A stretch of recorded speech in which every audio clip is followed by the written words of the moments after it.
ప్రియమైన వారులారా, మీ అందరికీ నా హృదయపూర్వక వందనాలు. అందరూ బాగున్నారు కదమ్మా? వాక్యము చెప్పుకుందాము. మత్తయి సువార్త 8వ అధ్యాయము 7వ వచనం.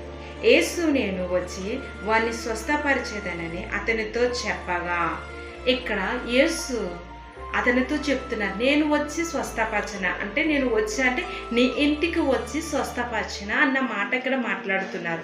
ఇక్కడ మనందరికీ తెలిసి 8వ అధ్యాయము కపెర్నహూములో ఎవరైతే ఉన్నారో శతాధిపతి, ఆయన ఇంటికి ఈయన వెళ్తాను అన్నారు. కానీ ఆయన దాసుడు బలహీనుడిగా ఉన్నాడని ఈయన వచ్చాడు. ఈయన గురించి మనకు తెలుసు కదా, ఇతను కూడా అధికారం కలిగిన వ్యక్తి, ఇతను కూడా దేవుని యొక్క పని చేసే ఆ పనిలో ఉన్న వ్యక్తి అని మాట్లాడుతున్నాడు. ఇక్కడ ఏమని మాట్లాడుతున్నాడంటే, నేను ఒకరిని రమ్మంటే వచ్చిండు, ఒకరిని పొమ్మంటే పోవును, నాకు అధికారం ఉంది అంటున్నాడు.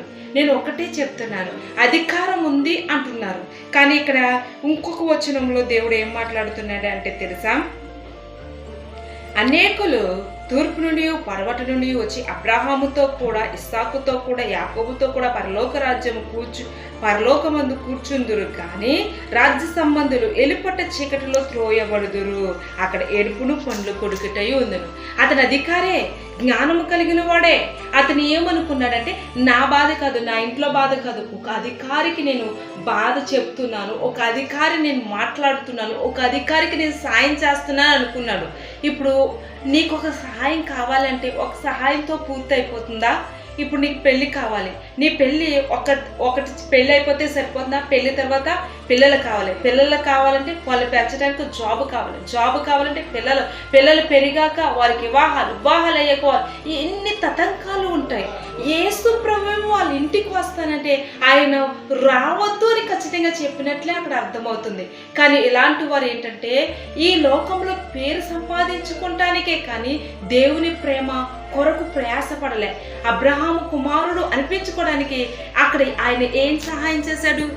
లూకా సువార్తలో జక్కయ్య గారు, నేను నీ ఇంటికి వస్తున్నానని త్వరగా దిగాడు. ఆయన ఆ ఇంటిలో స్థలం ఇచ్చాడు, హృదయంలో స్థలం ఇచ్చాడు.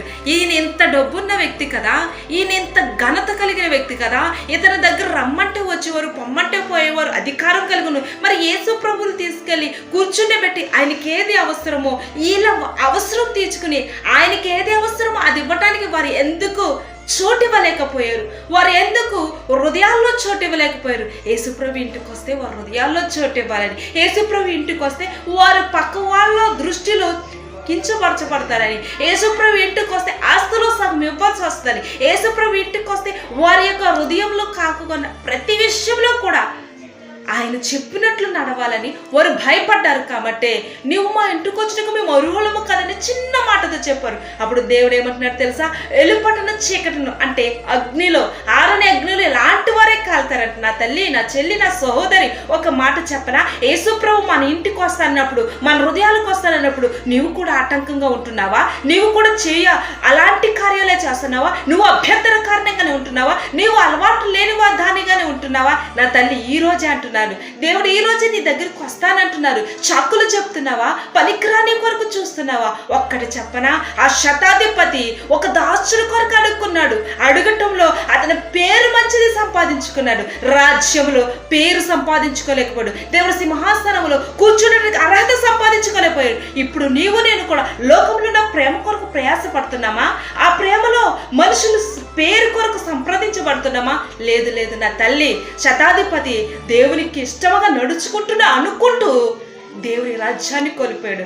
నీవు నేను కూడా, నీ మనసు నా మనసు కూడా దేవునికి చోటిచ్చేవారిగా ఉందామంటే చిన్న ప్రార్థన. నా ప్రభువా, శతాధిపతి చాలా జ్ఞానవంతుడే, అధికారే, కానీ దేవునికి చోటు ఇవ్వడానికి సంకోచించాడు. ఈరోజు నేను కూడా అలాగుంటే నాలో ఉన్నవన్నీ తీసివేసి నూతనమైన మనస్సు నాకు దయచేసి నీ నామానికి మహిమార్థం ఉంటుంది కృప దయచేసి ప్రార్థిస్తున్నాను తండ్రి. ఆమేన్.